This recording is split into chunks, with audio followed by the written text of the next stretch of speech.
वसल्लम की सीरत बयान हो या तुम किताब में पढ़ रहे हो या कहीं सुन रहे हो, तो मुकम्मल अपने होश व हवास को यूँ हाजिर रखो जैसे कि तुम खुद रसूलुल्लाह को देख रहे हो। नबी पाक सल्लल्लाहु ताला अलैहि वसल्लम को देखने के तसव्वुर के साथ फिर सीरत पढ़िए। इसीलिए सीरत के कई गोशे हैं। सीरत जो है किसको कहा जाता है? ज़िंदगी के पूरे तौर तरीक़े जो भी हैं उन सब के मजमूए का नाम सीरत है। उसमें जिसकी सीरत बयान की जा रही है उसकी उम्र भी होती है, उसकी ज़िंदगी के शब और रोज़ भी होते हैं, बचपन भी है, जवानी भी है, और शादी की ज़िंदगी भी है, तिजारत की ज़िंदगी भी है, मामलात भी हैं, इबादत भी हैं, आदात भी हैं। सब कुल मिला कर के जो ज़िंदगी का निचोड़ होता है उसको सीरत कहा जाता है। तो हम नबी पाक सल्लल्लाहु अलैहि वसल्लम की सीरत को कई गोशों में तकसीम करते हैं। सबसे पहले नबी पाक सल्लल्लाहु ताला अलैहि वसल्लम की पैदा होने से पहले के हालात क्या थे ये भी जानना ज़रूरी है। किस इलाके में आपकी पैदाइश हुई ये भी जानना ज़रूरी है।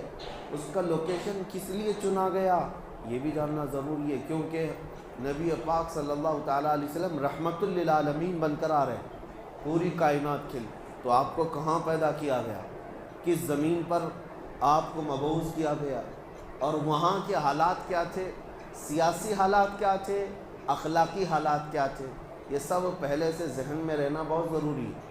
क्योंकि उसके बाद उनके कामों पर आपको एहसास होगा कि नबी पाक सल्लल्लाहु अलैहि वसल्लम ऐसे इलाके में पैदा हुए, ऐसे हालात में पैदा हुए, तो आपने क्या क्या उन हालात का मुकाबला करने के लिए तजावीज़ इख्तियार फरमाई, ये आपको अच्छे तरीके से एहसास हो सकेगा।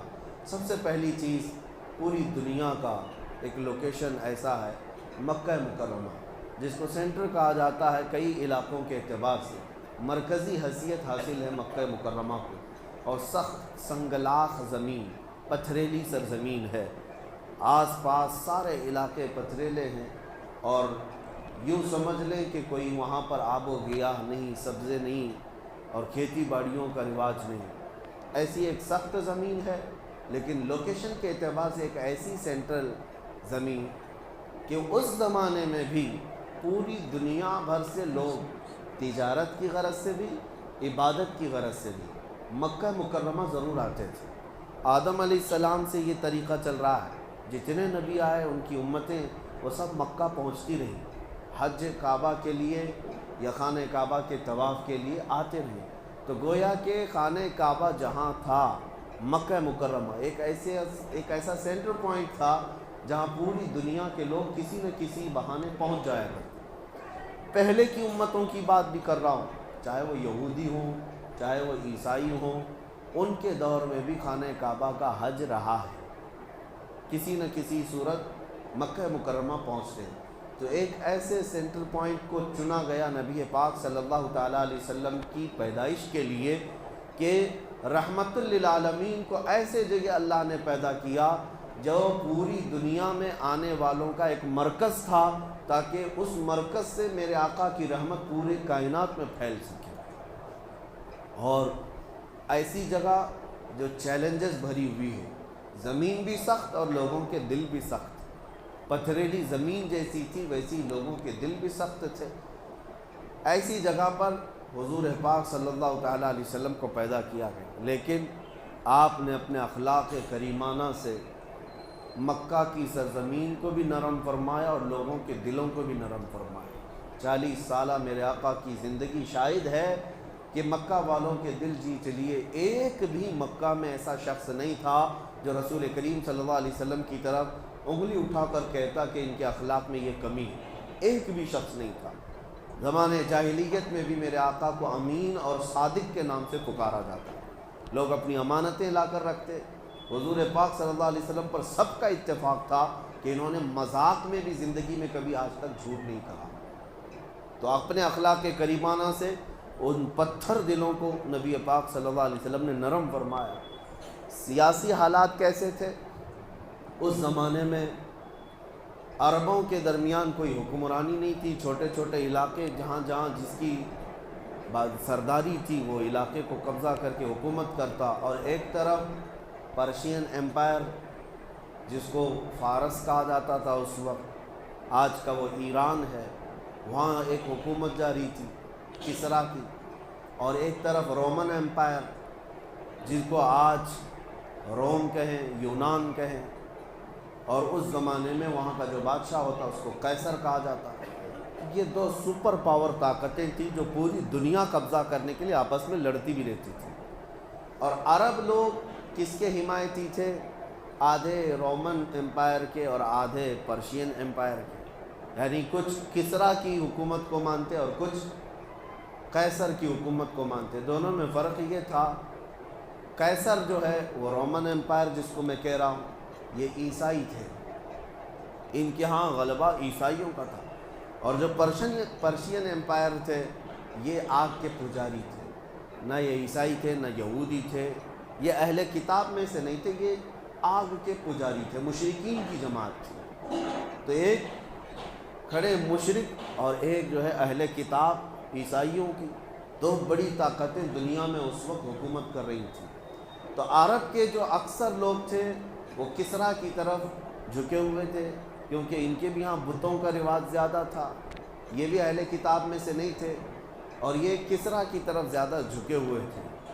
अब नबी पाक सल्लल्लाहु ताला अलैहि वसल्लम की विलादत के बाद ये सियासी हालात मैं बता रहा हूँ, और भी कई हालात तिजारत के कैसे थे। मक्का एक सेंटर पॉइंट था लोगों की तिजारत का भी, और लोग हर साल हज के मौसम में हर जगह से वहाँ पर जमा भी होते थे, अपने अपने लोग वहाँ पर प्रेजेंटेशन रखा करते थे अपनी बनाई हुई चीज़ों को ला करके। अय्याम हज में, मौसम हज में लोग अपने अपने माल भी बेच लेते थे, एक दूसरे का तारुफ भी होता था।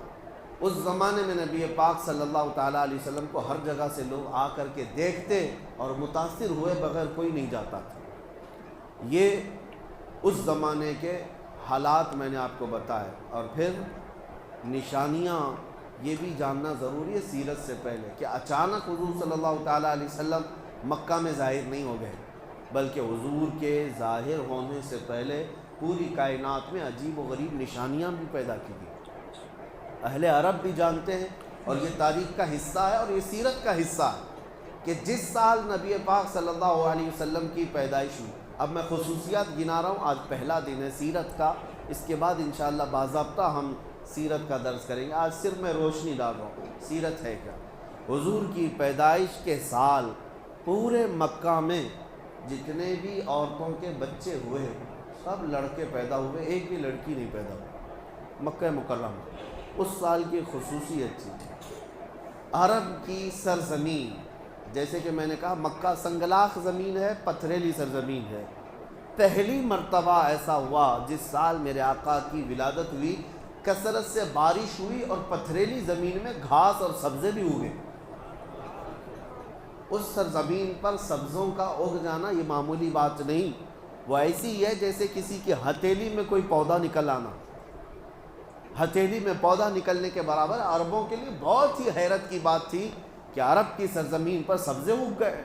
मक्का मुकर्रमा में बारिश भी हुई, सब्ज़ा भी उगा। ये हुज़ूर पाक सल्लल्लाहु अलैहि वसल्लम की विलादत का साल। यही वो साल है जब अबरहा बादशाह हाथियों की फ़ौज लेकर के खाने काबा ढाने आया था, ख़त्म करने आया था। अल्लाह रब्बुल इज़्ज़त ने अबाबील चिड़ियों की फ़ौज को भेजा और पूरी फ़ौज को हिलाक कर दिया। वो छोटी छोटी सी चिड़ियाँ आईं और अपनी चोंच में, अपने पैरों में एक एक कंकरियाँ लेकर आईं, ऊपर से गिरा देती थी और हाथियों के पेट फट कर के आग लग जाती थी। और पूरी फ़ौज को कैसे किया, कास्फ़े माकूल, अल्लाह फरमाता है ऐसे कर दिया गया जैसे छिली हुई मुर्गी होती है। पूरी फ़ौज जो हिलाक हुई, आमुल फील उसको कहा गया। ये हुज़ूर पाक की विलादत का ही साल था। नबी पाक सल्लल्लाहु ताला अलैहि वसल्लम की पैदाइश के वक्त जो जो खुसूसियात हुई। फिर एक अजीब व गरीब चीज़ अरबों ने देखा कि एक जंगल से भेड़िए को, एक जानवर को बाहर शहर की तरफ आते हुए लोगों ने देखा। चूँकि ये दरिंदे जानवर आम तौर पर शहरों में नहीं आते, जंगल के दरिंदे जंगल में रहते हैं। शहर की तरफ आया और जब लोग उसकी तरफ मुतवज्जो हुए तो फसीह अरबी ज़ुबान में बात करने लगा और लोगों से कहने लगा कि है लोगों, क्या तुम्हें ख़बर है کہ اس سرزمین پر اللہ کا ایک آخری رسول آنے والا ہے، یہ بشارت بھی ہوئی۔ اس کے علاوہ ان کو ارحاسات کہتے ہیں، یعنی حضور کی پیدائش سے پہلے جو عجیب و غریب معاملات ہوئے ان کو کیا کہتے ہیں؟ ارحاسات۔ حضور کی زندگی میں جو چیزیں ہوئی ہیں وہ معجزات ہیں۔ حضور نے اپنی انگلی سے چاند کے ٹکڑے کی، یہ کیا ہے؟ معجزہ ہے۔ اور حضور کی پیدائش سے پہلے جو عجیب و غریب حالات پیش آ رہے تھے ان کو ارحاس کہتے ہیں، ارحاس۔ تو اور اس کے علاوہ ایران میں، ملک فارس میں 2 ندیاں ہیں، بحیرہ ساوا اور ایک سماوا۔ بحیرہ ساوا، بحیرہ چھوٹی ندی کو کہتے ہیں، یہ پوری سوکھ گئی تھی، سوکھی ہوئی ندی تھی، کئی سالوں سے اس میں کوئی پانی نہیں تھا۔ لیکن جس سال نبی پاک صلی اللہ تعالیٰ علیہ وسلم کی ولادت ہوئی، اچانک وہ ندی پورا پانی سے بھر گئی تھی۔ کہاں سے پانی آیا، کیسے بھری، کسی کو نہیں معلوم، لیکن وہ بھی ایک بہت عجیب بات تھی پوری دنیا کی۔ اور بحیرہ سماوا، ایک اور ندی جو لبالب بھری ہوتی، یہ حضور پاک صلی اللہ علیہ وسلم کی ولادت کا دن تھا، 12 ربیع الاول شریف۔ وہ بحیرہ سماوا اچانک ایسی سوکھ گئی کہ زمین کے بھی حصے نظر آنے لگ گئے، ایک بھی پانی کا بوند نہیں تھا، جو لبالب بھری ہوئی ندی تھی، ایک سوکھی ہے اور ایک جاری ہے۔ 1000 سال سے وہاں آگ کی پوجا کرنے والے ایرانی جو آتش پرست تھے، آگ کو کبھی بجھنے نہیں دیتے تھے، دن رات 24 گھنٹے ڈیوٹی لگی رہتی پجاریوں کی آگ کو روشن رکھنے کی۔ 1000 سال سے اس آگ کو جلائے رکھا تھا، بجھنے نہیں دیا۔ تو حضور پاک صلی اللہ علیہ وسلم کی ولادت کا دن تھا کہ اچانک آگ بجھ گئی، کسی کے کنٹرول میں نہیں تھی، اچانک آگ بجھ گئی۔ یہ بھی تاریخ کا ایک بہت عجیب و غریب واقعہ تھا، 1000 سال جس کی تاریخ ہے بجھنے نہیں دیا گیا، وہ اچانک کیسے بجھ گئی۔ اور اس کے علاوہ کسریٰ بادشاہ کے محل میں اچانک دراڑ پیدا ہو گئی، جو محل کبھی ہلانے سے ہل نہیں سکتا تھا، ان کا چیلنج تھا، وہ حضور کی ولادت کے دن دیوار شک ہو گئی، زلزلہ آیا۔ یہ پوری کائنات میں جو عجیب و غریب حالات پیش آئے، لوگ حیرت میں تھے کہ کچھ تو ہو رہا ہے۔ آج جیسے لوگ یہ کہتے ہیں گلوبل وارمنگ یا انوائرمنٹ کی چینجنگ، یہ جو اچانک موسم بدل رہے ہیں، اس پر لوگ آج تعجب میں ہیں، جبکہ لوگوں کو ابھی پتہ نہیں چل رہا ہے، لوگ کہاں سمجھ رہے ہیں کہ یعنی موسم بدل رہا ہے۔ دھیرے دھیرے احساس کسی کو ہوتا ہے کہ تھوڑی سی گرمی زیادہ ہو گئی، لیکن اس زمانے میں اچانک پورے حالات کا چینج ہونا یہ معمولی بات نہیں۔ کئی ایسی چیزیں جو اچانک بدلی، تو ان حالات کو دیکھ کر کے جوتیشوں سے، نجومیوں سے بادشاہوں نے بلا کر کے پوچھا کہ یہ ہو کیا رہا ہے، یہ سب حالات کیا ہیں؟